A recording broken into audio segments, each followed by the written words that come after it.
holiday shopping memories revolve around strolls down Main Street or, more likely, trips to the mall? Well, times have changed. We asked Americans about their holiday shopping habits, and the answers say a lot about the state of retail and our increasingly digital lives. NPR business correspondent Alina Selyukh is here to talk about the findings. And also, holiday stress. Do you feel it? It's a holiday tradition for some, but there are other better traditions that we want to talk about. We're going to look at which ones Americans like and which traditions are the best to them. So, ho, ho, ho! It's time for Poll Hub.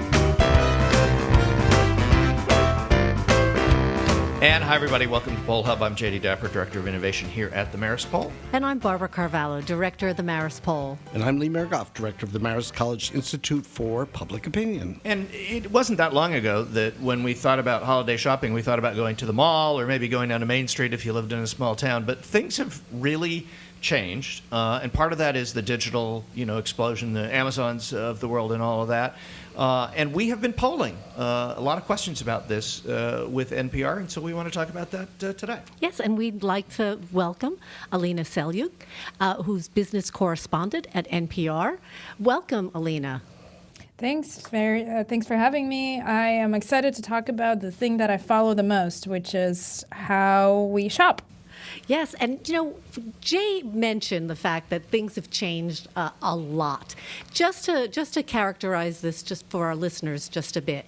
In 2000, and now I know for some people that is actually a lifetime ago, but in 2000, people only about a third of Americans told us that they did, most or some of their shopping for the holidays online. So almost 2/3 weren't doing any shopping.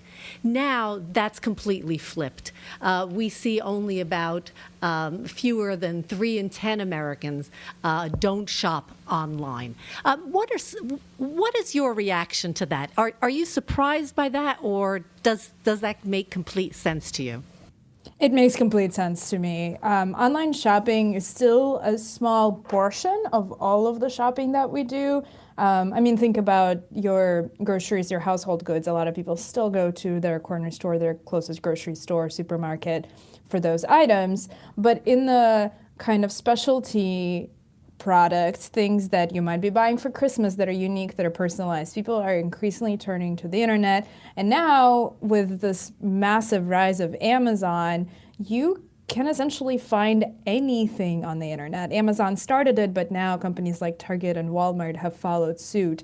And so from your polling, I'm sure you'll talk a little bit about that, but it's pretty clear to me that this shift is slightly generational.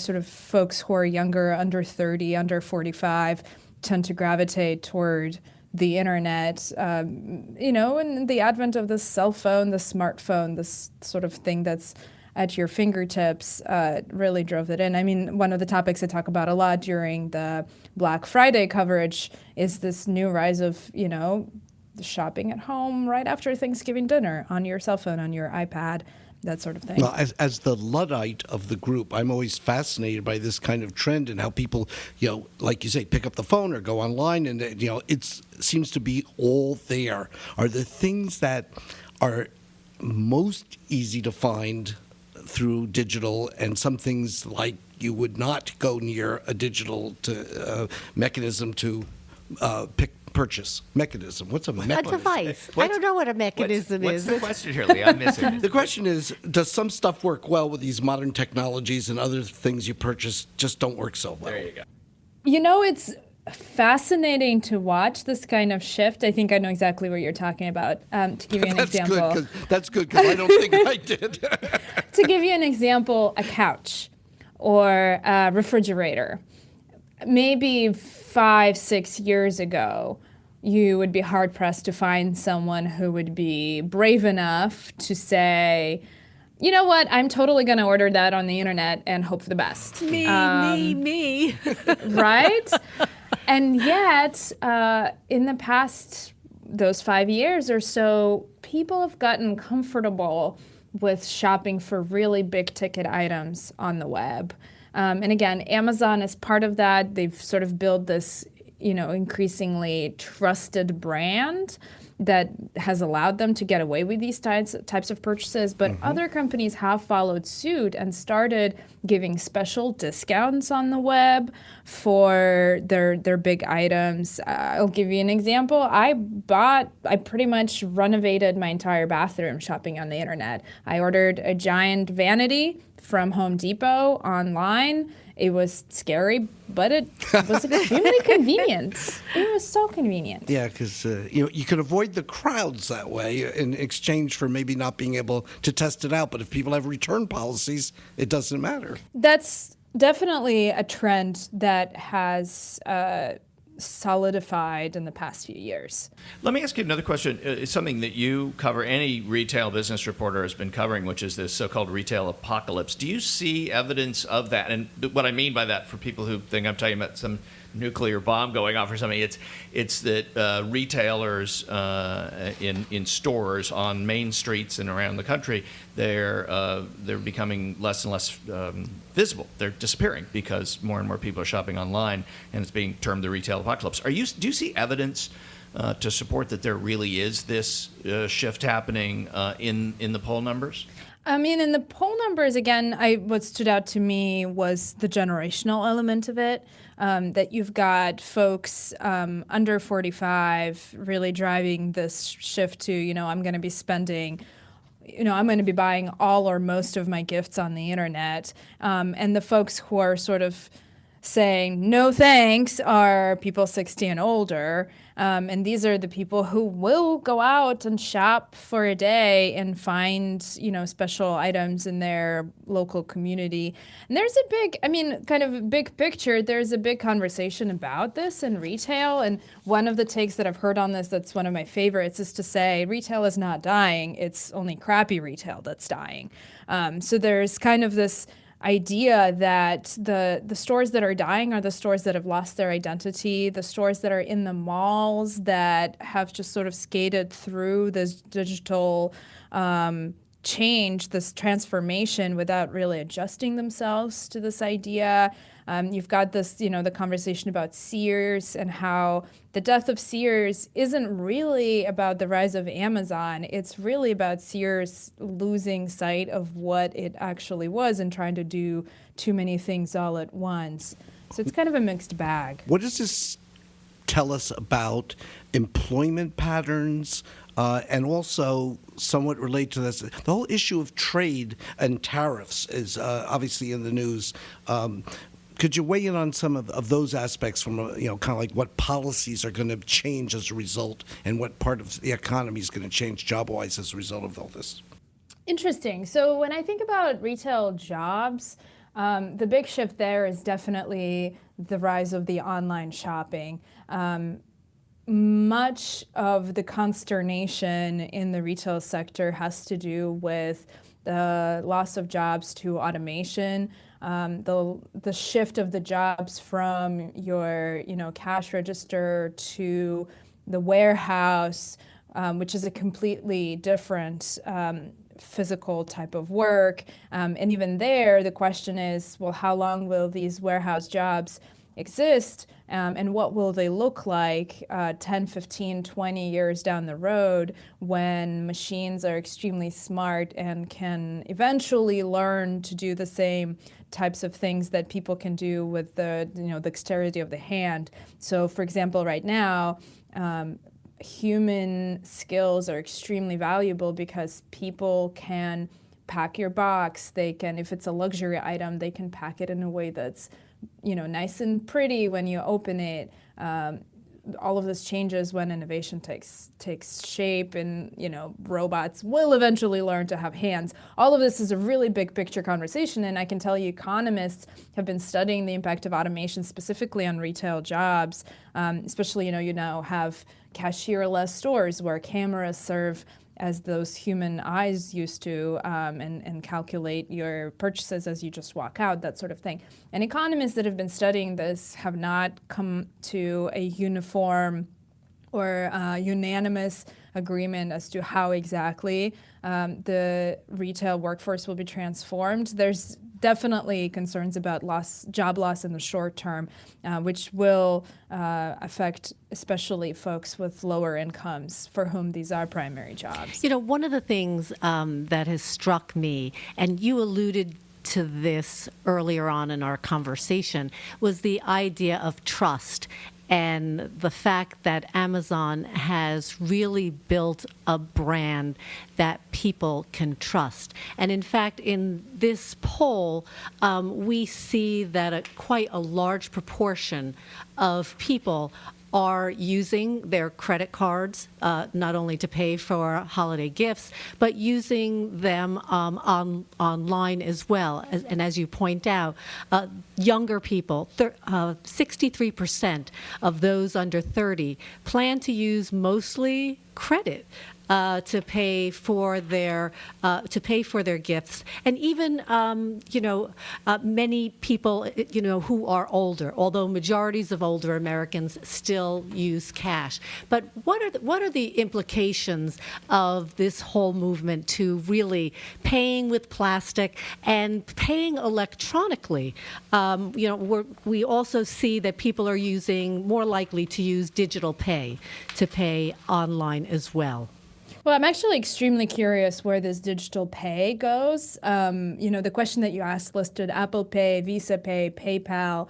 And of course, those are all so different. You've got PayPal that has been around for very long and has had some time to build up a rapport with people who are already comfortable with credit cards. It's sort of like the next step. But then you have Apple Pay and Google Pay and Amazon Pay and all these other options that are just built into your phone. And interestingly to me, the most fascinating elements of this story to me has been international, in the fact that in the United States, people are slower to catch on to these digital means of payment than in many, many other countries where credit cards never took off in the first place. So people are skipping from cash straight to these digital payments, whereas in the US, everybody's just now coming around to using their credit card chip in a store and figuring out how to deal with that. I think it just further embeds us into this digital economy that, as much as Amazon likes to point out, it's only a tiny portion of our shopping, which is true, but it is also by far the fastest type of shopping. And if this generational element continues, and you've got, I hate this term, but millennials, folks born in the 80s and the 90s, about on the verge of taking over, baby boomers as the largest cohort, the largest adult population in the country, we're sure to see more and more shift to the online e-commerce, so to say. Yeah, I want to go back to the first numbers that we were looking at, which is the people who are shopping mostly online or some of the time online this holiday. It went from 19% to 33% in 4 years on people who do all or most. So really, they're saying, look, I'm going to do all my Christmas shopping online. That's a third. It's 1 out of every 3 adults is not setting foot into a store. That seems like, and this has happened over 4 years where it's gone from 1 in 5 to 1 in 3. That seems like a really fundamental and kind of dramatic shift in something that has been a part and parcel of the American and to some degree the Western European experience in terms of Christmas shopping for 100 years since Macy's got out there and invented it. And the fascinating thing there to me was the fact that the biggest of all of the kind of area descriptions of where people live, all of the types of area where people live, the one area that stood out that does all or most of its shopping online is suburban, which has the most malls. Right, they've got all the malls and all the stores. Goes hand in hand with that storyline that the malls are the real reason that we talk about the quote-unquote retail apocalypse is that suburban shoppers don't go hanging out at the mall anymore. Is there anything that retailers are doing that you're picking up on or you're hearing from retail analysts to counter this that's working? It's interesting. In a sense that the revival of the mall is taking place, there's a lot of conversation about building stores that are quote unquote experiences rather than stores. So the classic example of that of recent years has been Nordstrom, which built a Nordstrom store that doesn't really have clothes in it. It's meant to be a place where you go to be measured for a fitting, you can get your nails done, and grab a coffee with the stylist, and you can get stuff delivered there so you can come and try on something that you'd already selected on the internet prior to your visit. But it's sort of this idea of maybe we don't need to devote, tons of square footage to all of these clothes, that people are becoming extremely used to just sort of browsing on their phone or on a tablet. And I think that is really a very interesting change as we move from shopping being a experience of selection to shopping being really an idea of experience. Maybe that's what the future will hold. Yeah, it's very clear to me that retail is not dying. Retail is not going away. There will always be people who just enjoy going out, hanging out with their friends, and browsing through some stuff. It's just we're in a moment where a lot more of our shopping is happening on the internet, and the companies that are not used to that are trying to get used to that. Well, thank you very, very much, Alina. We appreciate your insights and your knowledge, and hope you have a wonderful holiday season as well. Thank you. Happy holidays. Talk about holiday shopping, and we are also talking about people who have it a somewhat stressful time doing this, and particularly men who wait till the last minute. Are you talking about yourself, Lee? I have only begun to think about some of the presents, and I haven't even figured out where I'm going to do what yet. So I'm way off the pace. But then some people are already done wrapping, cards, everything done. I don't know, Barb. Yeah, where are you in the process? I'm not one of those folks. But I don't think that I don't necessarily feel the stress of the season. I do enjoy it, and that's one of the things that we did ask Americans. We asked them whether they think of the holiday season as more fun or more stressful, and it was really interesting this year because the majority of Americans, 58%, say that they find the holiday season this year to be fun rather than to be stressful. And what's interesting about that is a major change from not quite a decade ago in 2010 when we found the exact opposite, where a majority of Americans really felt the stress of the season. And I think that the economy probably has a lot to do with it. I also wonder, because when people say they find it stressful, they're also talking about all the crowds. And if we're talking about online shopping being the trend, maybe some of the stress is down because you don't have to go out and do the crowds. I don't know. So one thing that none of the three of us don't have is children. And I'm just wondering if that adds more fun or more stress. To whom are you referring to? So we wanted to bring on Mary Griffith. You may have heard of her. She's our executive producer. She's got 2 little boys. That's right, too. Yeah. More stressful, more fun. Both. Perfect answer. Very diplomatic. And what is the more stressful part of that? Balancing. Okay. I'm a happy little elf, and I guess I'm the resident elf, which is why you invited me on here today. But having kids is great for the holidays. You're not the elf on the shelf, though. That's another one. Please don't bring up the elf on the Okay, shelf. don't do that. Okay. We love and hate the elf on the shelf in our household. You seem to have ambivalence on most of these answers. Love a little bit of stress. Okay, Kids anyway, are go wonderful ahead. because they really bring the magic of the holiday into the household, and that's wonderful. And we have a great time decorating the tree for the holidays and picking out presents and spending time with family. The stress comes in when it comes to balancing the different parts of our everyday life with the extra special holiday festivities. So, for example, at school, 2 boys, different grades, they have different festivities going on. There are activities like Pajama Day. One has it one day, another has it another day. What's Pajama Day, and what does that have to do with Christmas? I'm missing something. They dress up in pajamas and they watch the Polar Express movie. I didn't How get to do that when I was a I kid. didn't get to do that. It's very, Well, it's very the Polar cool. Express movie wasn't out when we were kids, but it's okay. Details, details, details. But I didn't get to wear pajamas to school at any Ever. point for anything. Right? Never. In elementary school, I did candle dipping. We made candles. I dreamed of wearing pajamas to school, but it was one of my nightmares.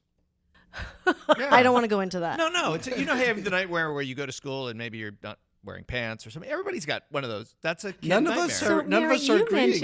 you mentioned the tree decoration. How does that work? How old are your boys right now? My boys are 5 and 4, and the tree decorating this year was a huge success. And as we did so, I looked back on the past 5 years and how that has kind of evolved, because for the first 2 or 3 years, we had non-breakable ornaments, and then the breakable ornaments got put at the top, and now they've slowly moved down as the boys have started to learn. These are things that you look at and you don't necessarily touch. Now, did you go out and get a real tree, or do you have an artificial tree? The tree has been a source of contention in my household, especially from growing up. I do enjoy Christmas. I love Christmas. I'm the first one who wants to go out and buy a tree. We've started in our household that we go out and we actually cut down our own Christmas tree. And that has now become a family tradition over the past couple of years. Growing up, my mom, my brother, and I would go pick out a tree. Actually, my mom and I would go out and pick out a tree. My dad died when I was 12 years old, and my brother took on bringing the tree into the house. And we have lots of funny stories looking back on it pertaining to how we got the Were tree they into the funny house. at the time? No, they were not funny at the time. I sense That's that. the stress part of the holidays, I sense. So do you recall Christmas Vacation, the movie with Chevy Chase, and how he'd go and pick out this huge tree? That was me. Growing up in Queens, you'd go to a Christmas tree lot, but I'd always find the tree that was too tall for the living room. And my brother would bring it into the house, and it would hit the ceiling, and then, power tools would come out. And which end do you cut it from? Exactly. Well, you got to cut the bottom. You can't cut the top Well, off. but see, it's really tricky because sometimes at the bottom you have these, beautiful branches. It's that true. Are, I've that cut are top quite- end. Yeah, I've cut top and bottom off because we cut our own tree in the woods that can here. be rather so. significant. Yeah. I don't know, fortunately or unfortunately, part of the majority of Americans that actually has an artificial tree. And it's not because I don't love having a real tree, but if there is one aspect of the holiday season that is somewhat stressful, it's not so much getting the tree, bringing the tree in, or decorating the tree, but it's what happens to the tree while it's in the house, and that part I do find somewhat stressful. Well, you because have dog I have- tails I to have- worry about. I have it. 4 dogs of all different heights, and I used to have, as Mary, you mentioned, the unbreakable decorations. I used to have a lot of these unbreakable decorations, one of which were different items of fruit. And one was red apples. I understand that dogs apparently can Love red see apples. red in particular. So Especially these plastic ones. styrofoam and plastic apples would be found in all sorts of conditions around the house. And the dye that covered them, which I didn't realize would come off, also ended up in a variety of places, including couches and rugs and all sorts of things, depending upon where they decided to tear it apart. So when we asked the question, which of the following do you dislike most about the holiday season, we need to add the question, red apples on your tree that your dogs eat, right? So now my Christmas tree actually stands in the basement the entire year, and the extent of my Christmas tree decorating is carrying this up, fluffing out the branches and plugging it in. In contrast to a good friend of ours, Steve Thoma, who sent me a picture of his Christmas tree, and this is massive. Oh, yeah, and he has that's 2 in storybook. his house because he doesn't want to be at any part of the downstairs without being able to view a Christmas tree. And so I think He's the kind of guy who goes to like those Santa's villages in June. You're driving around going, who's buying Christmas stuff in June? And he's there. I know from the look in his eye when he told me that he did this that he was not kidding, and that although I like to poke fun at people sometimes for doing things, this was an area I wasn't going to go near. No, you're not You going know, to one of the changes, though, that we have seen in our polling is really the meaning of what the Christmas tree has during this season. And for better or worse, it has become more secular. When I was growing up, the Christmas tree was really part of our religious tradition. And our Christmas tree at home had a nativity underneath it. And it was really seen as not only a tradition, but as a religious tradition. And I think over time, what we have seen is actually that a majority, actually a large proportion of Americans now do see it more as a cultural symbol. In fact, most Americans under 45 years of age, 91%, including 96% of those under 30, think of it as a cultural symbol. Well, Christmas is, I mean, there's that carries over in a lot of ways. We were talking about retail in the last segment, and you know, shopping wasn't part of Christmas 100 some odd years ago until retailers kind of invented that piece of gift giving or not even gift giving. They turned gift giving into the shopping experience. I mean, the religion has been stripped out of Christmas, I think, over a long period of time, and you see it in this poll that even over the last, we had a poll from 2005, a Fox News poll that we were comparing our more recent results to, and you know, there's been an increase of 13 percentage points from 69% to 82% of all Americans who think of it as a cultural symbol. And I imagine the way things have been going, that continues, that this becomes more and more of a secular holiday and less one that was religious. Although a majority of Americans do still appreciate wishing each other a Merry Christmas as opposed to a Happy Holiday. So we should do that. Yes. Merry Christmas, you guys. Happy Hanukkah, Merry Lee. Christmas. Well, hey, yeah, there we go. We're already done. We're done. I'm going to get in on the Christmas thing, too, right now. We do Hanukkah, now we do Christmas. Well, as it has become more secular, and that's why I was hesitant when I talked a little bit about, is this a positive or negative? I think that people from a variety of different cultures and religion also do appreciate the meaning of the season. I'm off on Sunday to the Radio City Christmas Spectacular. So there you you go. Will you be dancing? No, but I will be watching. I would pay to see that. Get in line, Jay. Yeah. No, but I'm looking forward to it. It'll be a lot of fun. Well, we hope everyone has a joyful and safe holiday season. And Mary, why don't you take us out? Because usually we say your name in the close. Why don't you take us out? That'll do it for this edition of Poll Hub. Poll Hub is a production of Marist College in Poughkeepsie, New York, and especially the Marist Poll. And our executive producer is? Mary Griffith, that's me. And our editor is? Kenny Marples. And he's not here. He's not here to voice this time. So thank you, Jay, for pitching Yeah, in. no problem. Okay. We also want to thank the Roper Center Archive at Cornell University. They provide us with the ability to look back in time at survey questions and results over the decades. We use their data in a lot of the stuff that we talk about here and in a lot of the polls that we do. I suspect today we have developed a lot of questions from our audience, and so if you have those questions and comments, please send them our way. We do like to hear from you at pollhub@marist.edu, or you can reach out to us on a variety of social media, at Marist Poll on Twitter, at Marist Poll on Facebook, and Barb, what else? don't forget to subscribe. Merry Christmas, Happy Holidays, and we'll see you soon.